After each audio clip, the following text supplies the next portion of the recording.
Good evening, everyone, and welcome back to Eerie Echoes. Tonight, we descend deep into the Appalachian Mountains to uncover some of the most disturbing cabin horror stories hidden among these ridges. These are not campfire legends.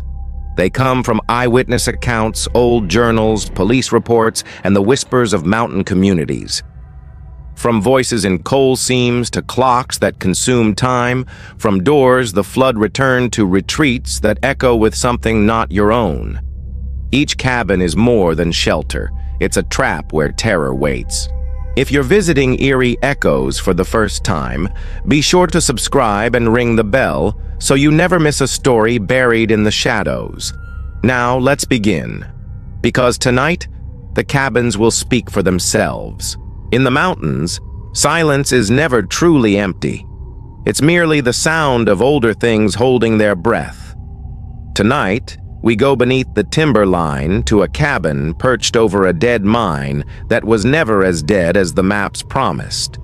The cabin stood on stilted posts, driven into shale, its porch skirting the mouth of a choked vent that once bled coal dust air into the trees. No road signed its name, only a seam of black in the hillside and a hand-painted board that said, "Keep out," and had learned long ago to mean keep in.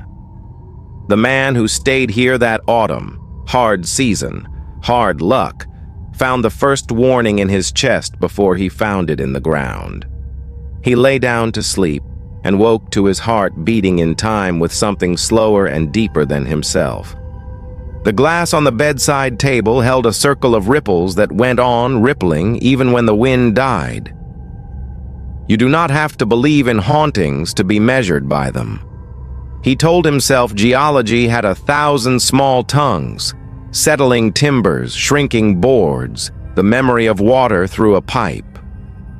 He told himself this as he pried up a loose plank and found a puckered bag of old papers and a blacklist of names that ended with a dab of coal-black thumb. The ink had bled with damp, but the order of things remained legible. Last payment, last shift, last lamp. None of the names had a tomorrow. The mountain owned the nights. The first time the floor began to hum, the nails sighed in their holes. The humming gathered a shape, and the shape learned a footfall. Round the porch the steps went, one heavy arc, and a second, and a third, each time pausing where the door threw a long splinter of light into the yard. He was not brave, only tired, and sometimes tiredness passes for courage in Appalachia. He stood in that doorway and offered the shape nothing. The humming went on. The water in the glass found its rhythm. Sometime after 3, the steps stopped. The lamp burned the room into a small square of safety, where the corners whispered anyway. By daylight, he walked the slope where the mine maps ended. A ring of old timbers made a dark geometry under moss. A man-sized hatch of earth that the company swore had been plugged with poured concrete decades before. He pressed his glove to the dirt and came away with dust that smelled like hot pennies. He did not break the seal. He only listened long enough to decide that listening was breaking enough. The second night, the hum carried more body. The science of low frequency is an old Appalachian lesson. What you cannot hear can still divide you. The frequency taught his bones to answer, then it taught the cabin. The lamp's filament glowed dull and stayed that way. The picture frames on the wall turned by careful degrees until each one was crooked by the same amount, like a line of men listing the same way in the same tide. An old ledger on the table opened itself to a date that was not a date at all. It was the word here. In a town down valley, you can still find a retired engineer who will tell you about methane pockets and subsidence and the simple physics of sound in cavities. He is right to tell it. He is wrong to think that is the end of the telling. Because on the third night, when the footsteps returned, they did not circle the porch. They took the steps down into the soil. The man had the sense to stay on the safe side of the sill, but the ground did not respect his line. It buckled a little. It exhaled.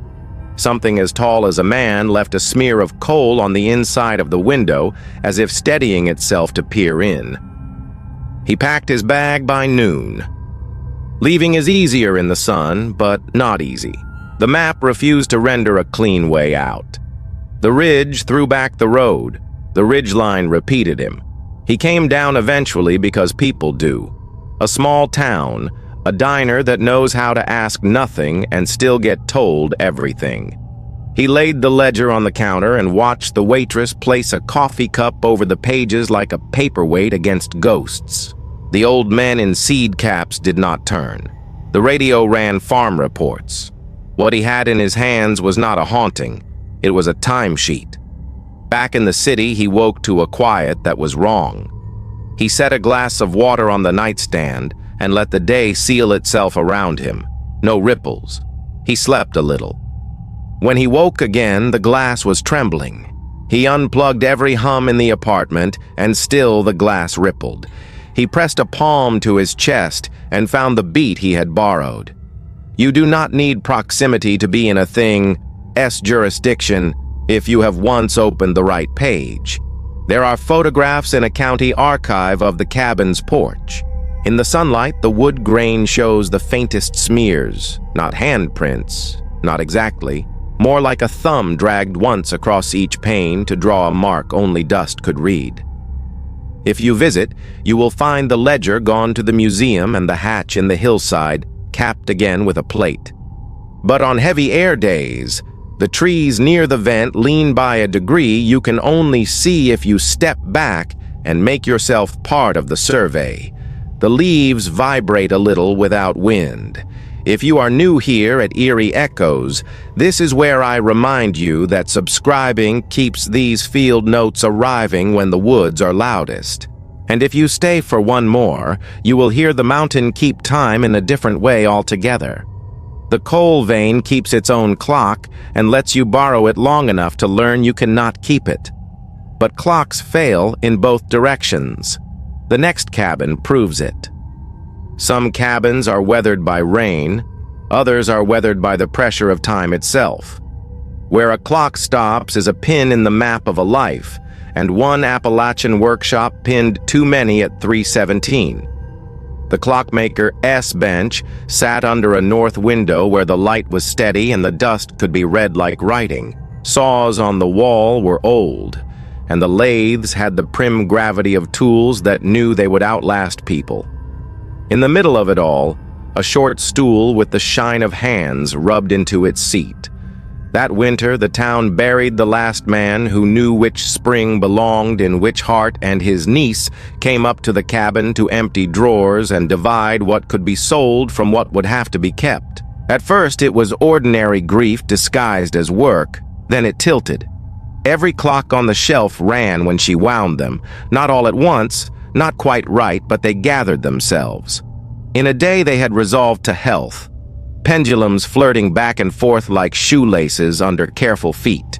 In the night they failed together at a minute that came sooner than the minute before. 3:17, not as after, but as before. When she lifted a movement from its plate, she found the underside had been etched with tiny initials she did not know. She found them in the ledger too, penciled beside repairs, each initial followed by a black pinprick. It is easy to count and not understand the unit. She counted 57. She sorted buttons from a small drawer, bone and shell, and the cheap tin ones that sleep on work clothes. Each had a hole in its shank the exact size of an axle pin. The note folded beneath them said, "In the flat confidence of men who believe their metaphors are not metaphors. If time slips a stitch, you can always button it." It explained nothing. When she slid the drawer shut, the cabin sighed the way old boards do when winter settles in for real. The clocks did not argue. They resynchronized as if taking instruction. It is a hard thing to admit that you understand a superstition well enough to use it. She slipped one of the bone buttons into her pocket on the fourth day, not because she believed in trades, only because grief loves a small talisman. That night, the clocks held 3:17 like a breath. The walls remembered ladders that no longer leaned there. The niece, who had never learned the town's old names for hours, felt the minute lengthen. The cabin rearranged its noises like a man clearing his throat. Floor, window, roof, then the sound of knuckles on painted wood. The door wore the mark in the morning, a clean oval at exactly pocket height, dust wiped smooth by a hand that had not lived to make that gesture. Whoever keeps the family Bible ended up with the Clockmaker's receipts. If you open that book, you will find 3 columns cheaper than any truth: repair, return, refund. The last page is all refunds, and all of them stamped canceled the same day, because the customers went the way the old men always go in mountain winters. The cabin stood out of time while the town kept trying to feed itself days. There is nothing sinister in the mechanism itself. The sinister part is in the temptation to use it, to button a grief closed and go to bed. After a week, every clock had learned to run backward with elegance. The niece could not sleep while they did. She wound none of them and found in the morning that they had wound themselves as if a mainspring were a promise and the cabin an oath. It felt persuasive to let them have their minute, to accept that once the hand pointed its stubbornness at 17 past, a person could throw the latch and find a man in an apron wiping his hands on a rag, ready to take one more movement from a customer who would watch the repair like a mercy. The town noticed in the small ways towns do. Birth announcements ran a day off in the paper for a month. The school bell chimed wrong, then right, then wrong again.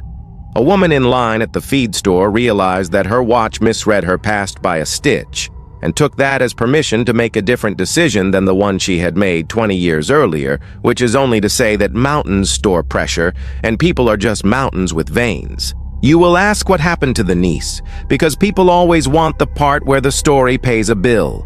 The simple answer is that she closed the door and hung a button on the nail where the open sign used to swing, and that solved nothing. She sold the lathe, but not the stool. She carried the stool back to town with the polish of his hands in its grain. At home, every digital clock in the kitchen flashed 3:17 when the power blinked during a thunderstorm, and you can call that coincidence if it helps you sleep. I will not tell you that a man came to the door and that the world changed in the way a hinge changes a room. I will tell you instead what anyone who has listened to wood in cold weather already knows. Some minutes are load-bearing, and some doors cannot be opened without transferring weight to places that were not built to hold it. If you are finding these Appalachian case files the kind of company you crave when the house is too quiet, subscribe to Eerie Echoes. It costs nothing to keep the light on between rooms. And since doors go both ways, we should step through the next one together. Time slipped a stitch and the cabin tried to fasten it, but further down the ridge, something else stitched voices into static and asked to be counted. Keep your dials steady. Roads die slower than people. A route can outlive its rider by decades and still deliver what it was owed. On an abandoned postal path, a cabin kept a ledger sealed in red wax and a backlog of goodbyes. The trail is a rumor on the old county map, a dotted line that loses its nerve where the trees thicken. If you follow it long enough, the woods offer a clearing stitched shut with saplings and a cabin squinting at a collapsed bridge. Inside, dust lays script across everything the way old snow names the fields in winter. A tin box sits on a nail by the door. A ledger sleeps inside it, girdled by wax that has cracked like old lips. The cover is plain except for a single stamped word, undeliverable. The woman who found it was kin to the man who walked this route when mail sacks were canvas and roots were applause. She came for keepsakes and settled for inventory. When she broke the wax, the first page offered an apology in a hand that had learned to write before it learned to lie. I have failed to get these into the right hands, and now they are in mine. The second page was a list of names with little crosses beside them, more graveyard than ledger. The dates ran like a river in spate until the ink thinned to apology again. There are details that feel like choices even when they are not. The ledger's middle pages were warped where rain had found them, and those pages held the letters that had been opened not by fingers but by time. Condolences, announcements, one telegram about a boy who had made it home from a war, and then did not. The route had become less path than practice. The postman carried what the world needed to know and watched the world refuse to learn it. The last entries were bare stops and starts, a man trying to write his own absence into a schedule. Then there was a day with no date, and a single line that read, "Walk the whole porch twice," and did not try the handle. There is a credible theory that loneliness explains hauntings better than grief does. But that does not explain the letters found on the porch that first night after the ledger breathed. They were damp enough to stick to the boards and had no stamps. The names on them were the names in the ledger, and the ink had the soft edges of paper that had slept in water. The woman gathered them and held them to the stove, not to warm herself, but to teach them this new life. When she slept, the stove went out, because cabins only perform kindness when watched. The second morning, she found a mailbag slumped against the step like a dog. Its canvas was stained with letters the way a handkerchief remembers a pocket.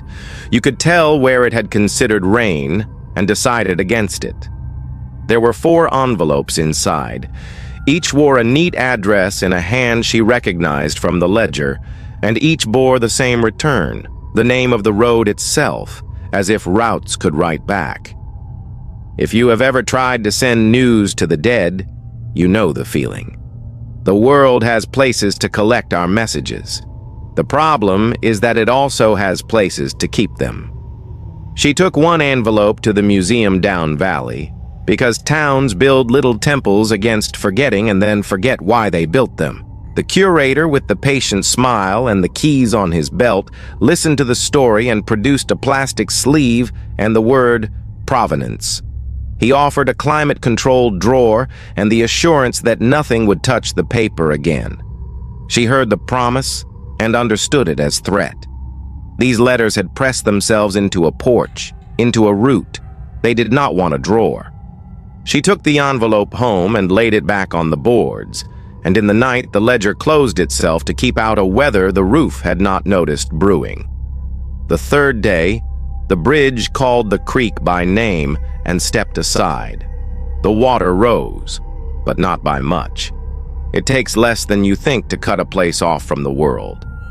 The woman walked the long way and found the cabin ghosted with old rain. A smear on the window read like a thumb dragged across the pane to draw a single horizontal line. This was not a note for her. It was the sign a postman makes when he has tried a door and means to try it again. There is a habit we have when stories refuse to resolve. We try to make the open end into a moral. This is not that. The ledger did not empty itself into the right hands.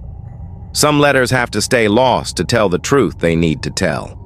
The cabin kept the ledger the way a hill keeps fossils, intact but under pressure.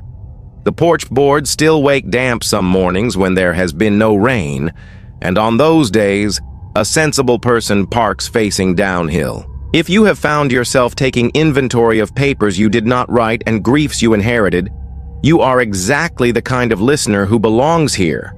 Subscribe to Eerie Echoes, and I will keep bringing these field files to your lantern's edge. The root tried to route itself, and the porch learned to hold letters like heat. Farther into the timber, words stopped traveling the old way and turned into numbers that learned to speak. Keep your receiver ready. The airwaves are a kind of road, and like any old road in these mountains, they remember who walked them last. On 5312 megahertz, a closed cabin kept counting, and the count turned personal.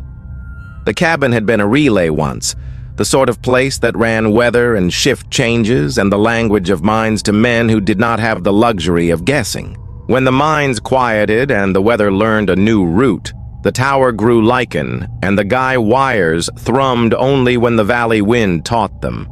Inside, a broadcast table with rings burned into its varnish by mugs long gone. A rack of dusty gear whose lights winked in the obstinate way of old machines that believe they will be needed again. On the window glass, a note taped so long ago the tape had yellowed to the color of teeth. 5312 Kiarts. Emergency only.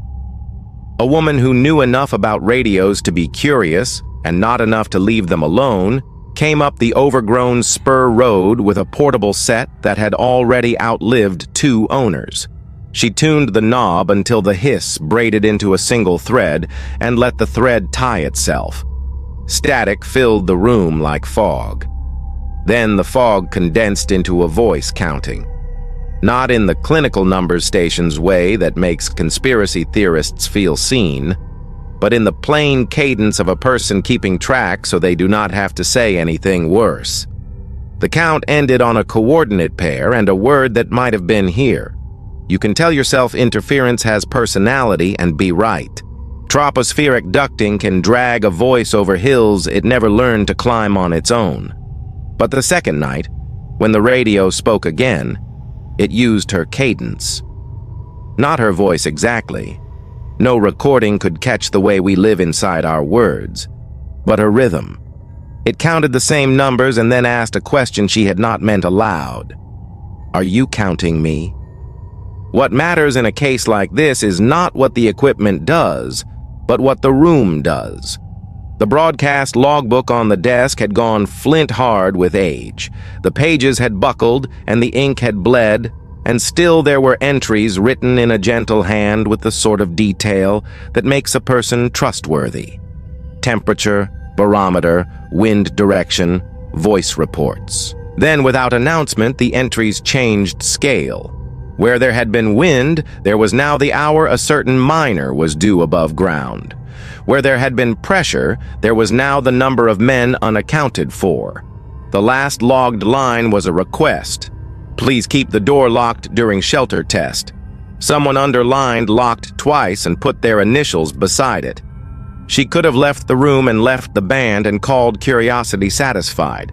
Instead, she slept within reach of the set and woke with her teeth humming. 5 and 312 sat like a stone in the river of static. The water went around it. At 2:03 in the morning, the logbook sighed open a little and stole a breath of air. The radio asked, not in her rhythm now, but in a child's practiced recitation, "Am I counted?" The window bloomed a ghost of moisture from nowhere, and a sentence wrote itself backward in the fog, legible only from the yard. How many left?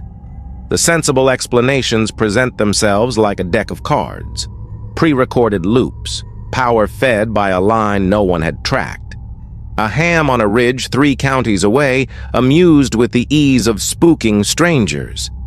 But there was the way the note on the window refused to bead, and the way the antenna swore it was off, while the meter insisted it had been on all along. There was also the old neighborhood story you heard if you asked softly enough. During the disaster years, this cabin ran a count for a shaft that did not cough up its people at shift change. The count ran for 60 hours. The door stayed locked. When it opened, no one came through it. You do not need a ghost when a protocol will do. A frequency can learn a habit, and then keep it like prayer. And people are the easiest parts of a system to teach. On the 3rd night, the band waited until she had given up and then took the room back. The set warmed itself as if a hand had rested on its case. The signal did not break squelch. It unfurled itself the way a body uncoils after you have asked it to hold still too long. The voice that came through was her own this time, printed and flattened and still intimately herself, and it recited the names of 4 miners whose descendants still buy groceries in the town below. Not the dead men, the living children. There is a line in a federal report about the relay. Decommissioned equipment removed to surplus, remaining assets kept for training. If you stand at the edge of the yard after midnight, you will see two shadows where the guy wire meets the ground when there is only one wire. If you hold the logbook up to the window, the pencil marks line with the scrawl on the glass. Question to answer, answer to question. The pencil breaks when you press hard enough to draw that line again. The band goes quiet just before dawn. I cannot advise you to tune to 5312 after a storm. I cannot advise you not to. The last time someone took a sleeping bag into that room, they left the door cracked. In the morning, the door was latched from inside. The gear rack hummed with a warmth the breaker box could not justify. The logbook had one more line in that gentle hand. Counted. If these transmissions reach you where the night is loudest, join our watch by subscribing to Eerie Echoes. We will keep listening on your behalf when your hands are too full to hold the dial. The band fell quiet, but water has its own frequency. And further down the river, a red phone learned to ring with no time at all on the clock. Keep a hand free for the receiver. Some cabins in Appalachia keep fireplaces for warmth, some keep rifles for bears, and a very few keep something colder. A red emergency phone bolted to the wall, a line that rings with no seconds between. The cabin had been a ranger's shelter once, perched where two ridges crossed each other like broken fingers. It wasn't much. One room, one bunk, and a chimney that leaned away from the wind. But the phone mounted to the wall wasn't part of its design. The phone was industrial, heavy, painted a red so deep it looked wet even in daylight. It had no cord to any line and no dial pad, just a receiver that smelled faintly of copper and rain. Locals said the phone had been installed after a flood in the 1970s. Emergency responders strung lines across the valley to coordinate evacuations, and when the water receded, this one remained. The phone was supposed to be dismantled with the rest, but the county lost paperwork and forgot. Forgotten things do not sit idle in the mountains. They learn other duties. A hiker named Ellis took the cabin one October night when fog made the road too treacherous to keep walking. He found the bunk dry, the woodpile stacked, and the red phone glinting like an artery in the lantern light. He laughed at first. A prop, he thought. A joke left by rangers for the next unlucky soul. He put water to boil, rolled into his sleeping bag, and listened to the night turn itself over. The phone rang at 12:01. Not one ring, not two, but a single endless tone that filled the room like pressure. Ellis lifted the receiver. The sound stopped. No voice came. Only his own breath came back to him, but it arrived too quickly, as though the line had no distance to travel. He whispered hello and heard hello fold back into his ear without delay. It was like pressing your face to a cave wall and finding the stone speaking in unison. He hung up. The phone rang again, and again. Each time he answered, the silence grew denser, more padded, as if words were waiting just behind the line but not yet aloud. By dawn, he hadn't slept. When the fog lifted, he left without breakfast, without looking back. That would have been the end of it. Just a camp story for bars in Boone or Asheville, except that Ellis' pack had grown heavier by exactly the weight of a phone book. When he reached the trailhead and unpacked, there it was, a sodden directory with no cover, the pages fused into blocks. He couldn't explain it. He burned it in a parking lot trash barrel, but the smell lingered in his jacket for weeks. Scorched ink, damp earth, the aftertaste of static. Months later, he returned with friends, claiming he wanted to prove the cabin was only timber and superstition. The red phone was still there, gleaming as if repainted overnight. His friends dared him to answer if it rang. He promised he would. They drank from flasks and laughed until the lanterns dimmed. At 12:01, the phone rang. Ellis lifted the receiver. His friends saw his shoulders tighten, saw his knuckles bleach. He did not laugh. What he heard this time wasn't silence. It was counting. A voice, genderless and flat, reciting numbers with no inflection. The count stopped at 30 and began again. Each cycle ran shorter, cutting seconds until the entire loop fit into the space of a breath. Ellis felt his chest constrict. The line was measuring him, he realized, measuring the span of his listening, the span of his living. He dropped the receiver. The phone kept speaking from the cradle, voice muffled but audible. His friends wanted to leave, but Ellis forced himself to listen once more. He pressed the receiver to his ear and heard his own name delivered in a whisper that was not a whisper. Then the line went dead. They abandoned the cabin before dawn. On the trail, Ellis admitted what the voice had said after his name. 0 minutes. That phrase repeated over and over until the count itself broke. The friends tried to laugh it off, but one of them found, tucked into their boot, a folded flood map of the valley. 30 seconds of contour were missing, the lines cut out with scissors. Over the years, the cabin drew curious hikers, paranormal investigators, even a documentary crew. The pattern was always the same. The phone rang at 12:01, the voice counted, and then something small but undeniable changed. Batteries drained in synchronized collapse. Watches stopped at the exact same second. Recordings played back with 30-second gaps of silence no one remembered. One sheriff's deputy swore he answered the call and heard dispatch on the other end, repeating codes from a flood drill decades earlier. But the codes referenced roads that no longer existed, towns swallowed by reservoirs. When he checked the archives, the dispatch transcripts were intact, right down to the missing 30 seconds marked transmission failure. You can still find the cabin if you know the ridges well. The door stays unlocked. The phone stays waiting. The county never dismantled it, and maybe they can't. No one has managed to remove the receiver.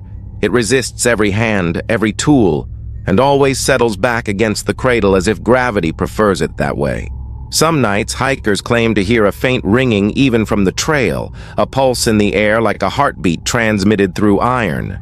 If you ever step inside, you'll notice something strange. The clock on the wall has no hands. The minute markers are there, circling the face, but the hands are gone. And yet the shadow cast by lantern light will sometimes swing across the dial, making the room believe it knows what time it is. That shadow always halts at 0. Subscribe to Eerie Echoes if you want to keep receiving these transmissions, because Appalachia has a way of calling again when you think the line has gone dead. And this call isn't finished. The red phone rang until time itself stuttered. But farther up the mountain, a watchtower kept its own ledger, its own shadow shifts, and a journal that never quite wrote the same day twice. On some peaks, the forest makes a promise. If you climb high enough, you will see everything coming. A retired fire watchtower on a Carolina spine once kept that promise, until its logbook started recording days that no one had lived yet and nights that refused to end. The tower stood on a granite knob where 3 counties touched as lightly as moth wings. From the trail, it looked almost weightless, a lattice of weathered timber, steel bolts filmed in lichen, and a glass cab that floated above the tree line like a lantern hung for lost travelers. Rangers had decommissioned it in the late 1990s after satellites took over the long vigilance, but the catwalk remained sturdy, the trapdoor still counterweighted, the cabin still squared to the 4 winds. Hikers climbed for sunrise. Photographers came for thunderheads. And once a season, a maintenance volunteer named Nora hiked up with a canvas roll of tools and a small tin of oil to keep the old hinges from freezing in place. Nora had no reason to bring a journal that spring. She found one waiting in the map drawer beneath the desk. A standard fire log bound in gray cloth, stamped with a year that was not the current year, nor any year the tower had officially been used. The first entry was written in a compact hand that was not her own. It listed direction, distance, and smoke description, then noted a sound like paper tearing across the entire horizon. The date at the top belonged to the following day. She told herself it was a prank stitched from park lore. Yet the next morning, a dry front dragged a long, pale scar of virga across the sky. and the wind produced a sound that matched the entry. Not thunder, not jet, but the slow rip of something larger than weather. No smoke rose, no fire came. The description nonetheless fit perfectly, including the timestamp, which clicked across Nora's watch at the exact minute underlined on the page. One coincidence is wind. 2 coincidences are weather finding a pattern in you. 3 coincidences ask for a witness. Nora began checking the drawer every visit. Each time the journal waited with new pages filled in, always one day ahead, sometimes 2, once a full week. The entries described cloud forms with painterly precision. The way shadow moved over a particular farm pond, the exact minute a pair of ravens would sow their silhouettes across the eastern window. The weather obeyed. The light complied. The paper kept its lead. Then the names began. Not people in conversation, no speech at all, but lists in the margin where no ranger would have written names. Surnames that matched mailboxes on the switchback road. Surnames that matched volunteer rosters. Surnames no longer living in any county directory. They appeared in groups of 3 beside a single word. Faint. On the first day, the names felt like memorials. On the 8th, one of the surnames belonged to Nora. It arrived alone, without company, with a different word. Echo. She told herself to leave the book alone. She told herself to lock the drawer and carry the key back down the mountain. But the tower had been built for watching, and there is no cure for vigilance once you have practiced it. She stayed late. Lantern turned low, eyes scanning the 4 horizons, while the cab glass cooled to a fine breath. Clouds resolved into ink strokes. Ridges slid past one another like overlapping vertebrae. The journal glowed on the desk without wick or wire. She closed the drawer. The light bled through the wood grain. The next entry did not describe weather. It diagrammed the tower. Little arrows pointed from the desk to a hairline crack in the floorboard, from the crack to the trapdoor hinge, from the hinge to a nail head driven strangely deep. Beside the nail head, a notation: lift here. Nora followed the map like it was standard protocol. The nail head rose under her blade to reveal a cavity no carpenter's plan would allow. A slack pocket between joists, holding a roll of exposed photograph negatives wrapped in waxed paper, a brass identification tag stamped from a ranger's collar, and a pencil stub bitten almost in 2. Tucked deeper, a Polaroid photo remained intact, its chemistry long set, its white border gone tea-brown at the corners. The photo showed the cab interior as it looked now: desk, stove, window frames, map.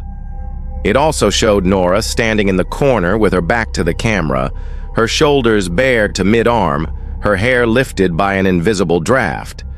The date printed on the bottom did not exist in any calendar. It repeated a day that would come only if time doubled back on itself. She took only the brass tag and left everything else in the pocket. The tag's letters had been rubbed thin by fingers. The name belonged to a ranger who had retired before Nora was born. He had lived long enough to fade quietly in a coastal nursing home, not on any mountain. His obituary carried a photo with the same grin seen in all men trained to read the world for danger and decide if it was smoke or morning fog. In the online archive, his eyes looked straight ahead. In the Polaroid she had left in the floor, his reflection leaned in the window glass behind her shoulder. She had not noticed this on first look. She did not want to notice it now. The journal continued its habit of precision.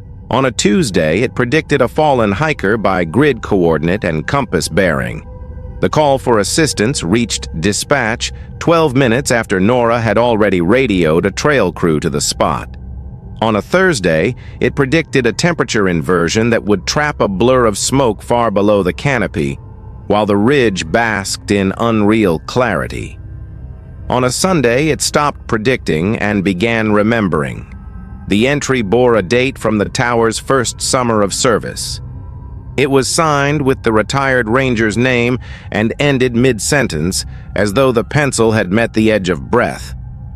When the book began repeating dates, Nora understood that the cab's glass was not merely reflecting the valley, it was catching whatever passed between days and pinning it like insect wings.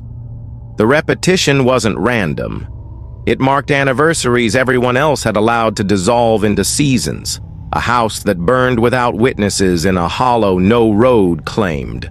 A lightning strike that treated one spruce like a fuse and left 10 blackened lines down the trunk.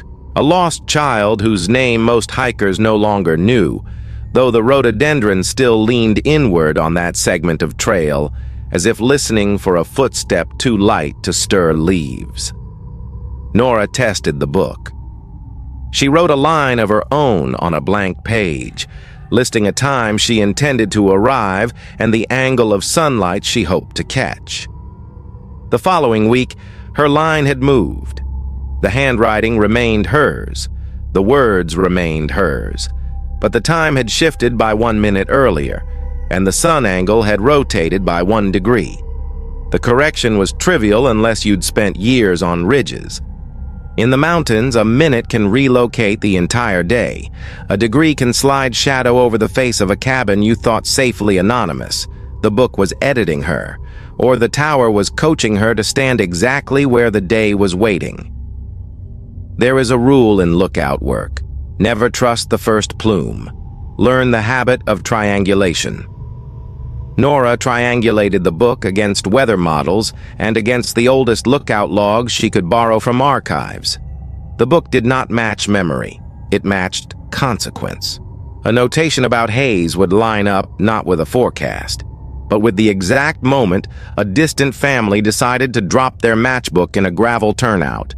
A scribble about wind would correspond to the second a plain S-contrail cast thin shadow across a metal roof and made a child point up, startling a mother into misstepping at the top of their porch stairs. The tower was not foretelling weather. It was indexing small human decisions by the way their ripples caught light.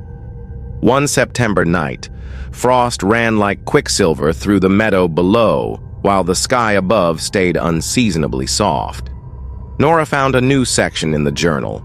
Night entries. The handwriting thickened, as if written with gloves on. Each line listed only one thing: catwalk footsteps, trapdoor weight, cab latch, followed by the same number, repeated again and again like a metronome. The number was 0. It looked like a ring, or a mouth held carefully closed. The cab was still, the catwalk was calm, the trapdoor held steady, no tug from below. Yet the number carried a pressure. Nothing stepped, nothing knocked, nothing asked to be let in. The journal recorded this non-event with devotional attentiveness, as if the most dangerous hour was the one when nothing happened at all. Nora packed to leave at first light.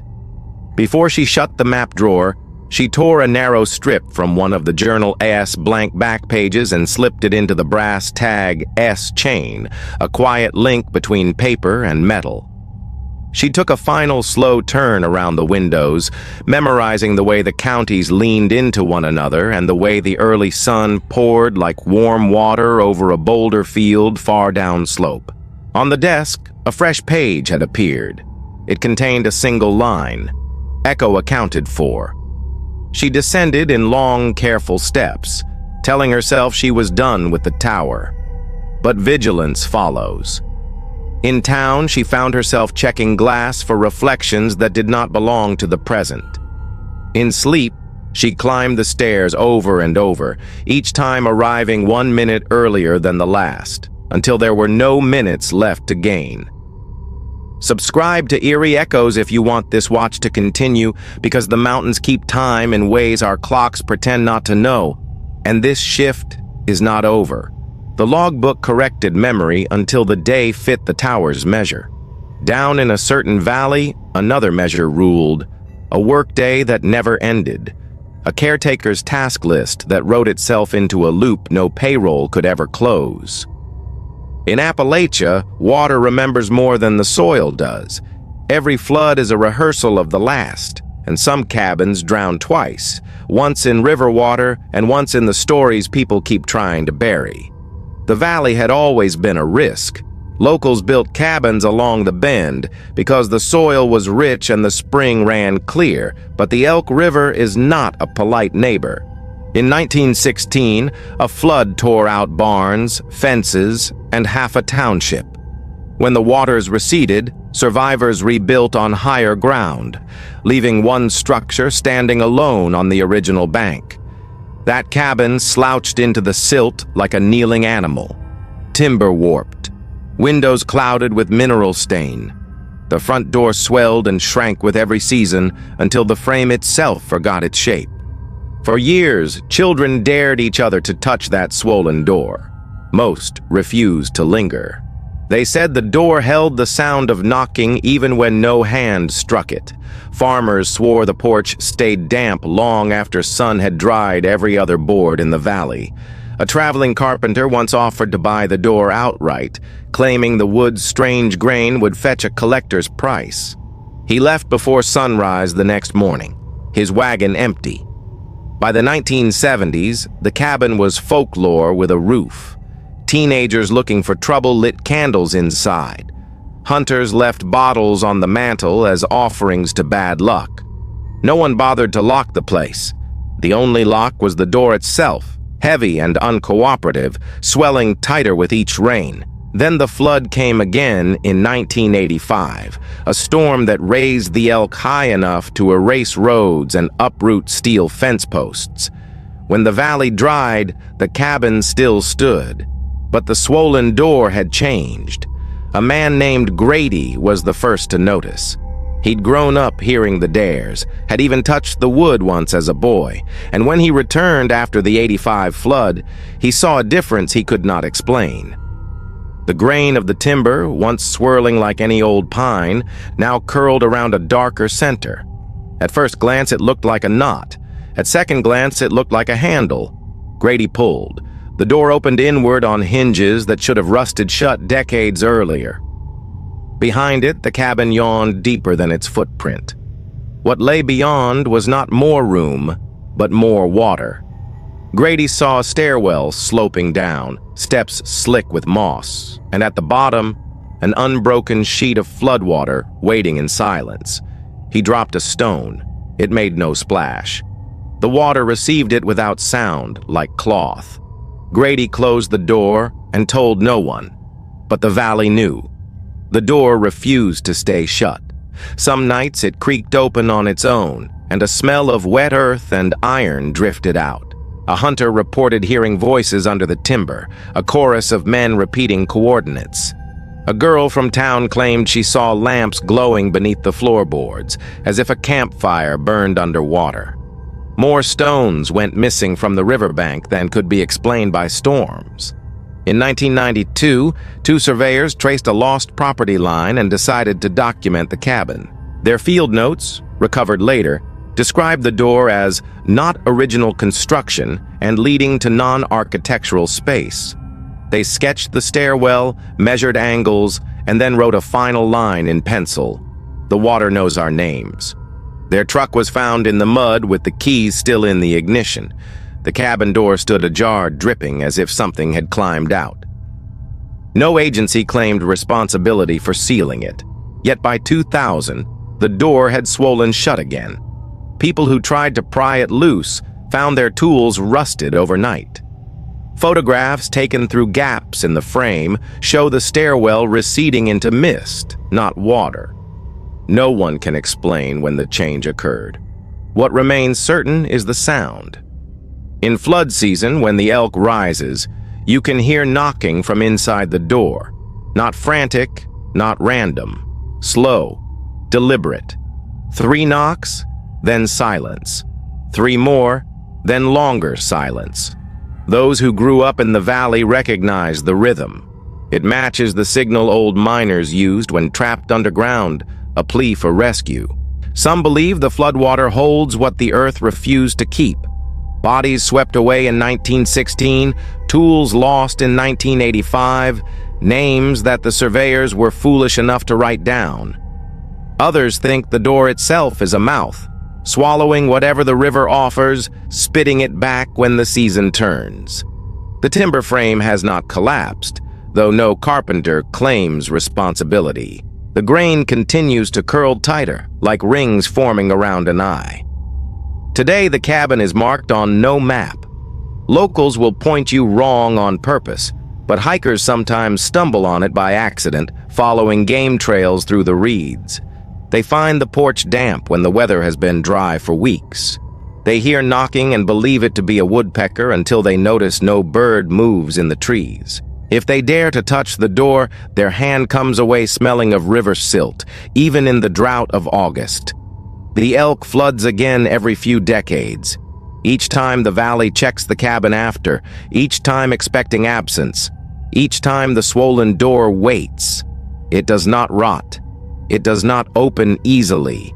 But if you stay past dark and listen, the water shifts behind the wood, breathing, testing, ready to return. Subscribe to Eerie Echoes if you want more doors opened carefully for you, because the mountains remember and they prefer someone else to knock first. The flood gave the cabin a second mouth, and it still calls for anyone foolish enough to answer. Higher in the range, a retreat promised silence and healing, but its echo chamber became something else entirely. Not all cabins sell themselves as rustic escapes for hunters or rangers. Some rebrand as sanctuaries for the weary, promising silence, meditation, and healing. But silence in Appalachia is never empty. It always has something waiting inside it. The Echo Hollow Retreat began as 3 cabins built along a fold of the Monongahela Ridges, marketed in the 1990s to stressed executives seeking detox from the noise of their lives. Brochures promised guided meditation, clean water from artesian springs, and the kind of quiet where the only voice you'll hear is your own. The name was a gimmick at first, but the valley earned it. Any shout would bounce back 3 times, the mountains folding sound into new shapes before returning it. Guests noticed that echoes behaved strangely there. They repeated syllables that hadn't been spoken. They extended laughter longer than breath. Some swore their own names came back to them in accents not their own. But the cabins were comfortable, and the silence otherwise deep enough to lure people back. In 1997, a writer named Claire rented one of the cabins to finish a manuscript. She kept a diary, and fragments of it still circulate online. Her first entries praised the quiet. No traffic, no phones, no deadlines, just the sound of my pen. But by the 4th night, the entries bent. The echoes don't match anymore. I said goodnight to myself aloud, and the reply came in the morning light. She filled pages describing voices that returned hours late, repeating entire sentences she had whispered the night before. The retreat staff dismissed her, explaining the valley's unusual acoustics. But Claire stopped leaving her cabin. The last line in her diary reads, "The hollow remembers me even when I don't speak." She vanished before checkout. The cabin remained tidy, except for a stack of blank pages laid out on the table, as if waiting for dictation. The retreat closed officially in 2001, citing insurance problems. Yet hikers who wander into the hollow still find cabins intact, stocked with furniture, blankets folded neatly on bunks. Some have entered to rest, only to discover notebooks already filled with handwriting matching their own. The words describe things they haven't done yet, days they haven't lived. One hiker swore he found an entry in his own scrawl that ended, "You will never leave Echo Hollow." Locals tell of the valley's older history, how loggers refused to work there after tools began answering back. A hammer strike would ring twice, then once more faintly at night. Voices called roll in empty camps, repeating names of men already dead. Cherokee hunters had warned of it before. A place where sound stored itself like water, pooling until it overflowed back into the world, altered by time. Those who linger too long report hearing not just their own voices, but others layered beneath. A man humming a hymn no church remembers. A child reciting arithmetic in a dialect lost before the Civil War. Sometimes the echoes speak in unison, saying words the listener never learned, syllables that taste like metal when spoken aloud. The most disturbing stories come from people who spent nights alone. They describe hearing themselves argue with no memory of speaking, confess secrets they never told, or beg for release in tones they barely recognize. It is as if the hollow rehearses every possible version of you, every variation you could have been, then plays them back in random order. One cabin holds a mirror above its fireplace. Guests claim their reflections move a fraction out of sync with their own gestures, mouths forming words they can't hear until later when the echo delivers them. In one recorded case, a hiker waved, saw her reflection smile late, and then heard the hollow whisper, "Stay." She left that night and never returned to the mountains. The retreat's owners never resurfaced. Their LLC dissolved, leaving no forwarding address. The cabins remain unclaimed property, absorbing season after season of moss and pine needles. Yet every few years, new flyers appear on bulletin boards in Charleston, Boone, or Roanoke, cheap paper promising 3 nights of silence in Echo Hollow. Reconnect with the voice that matters most, your own. No contact information, just a date, a meeting place, and a bus that never arrives. If you find yourself near Monongahela and hear an echo that returns too perfectly, resist the urge to follow it. The hollow remembers more than it should, and cabins are only its storage boxes. Subscribe to Eerie Echoes so these voices reach you safely, because some echoes are meant to be heard at a distance, not repeated in your own throat. That was Echo Hollow, the retreat where silence bred its own language. We've now walked through 8 of Appalachia's most disturbing cabin hauntings, from coal seams that whisper to echoes that rewrite memory. These mountains are older than bones, older than time itself, and their cabins remain listening posts for what refuses to rest. Stay alert, stay careful, and until next time, keep your lantern close, because here in the ridges, the next knock, the next ring, the next echo might already have your name.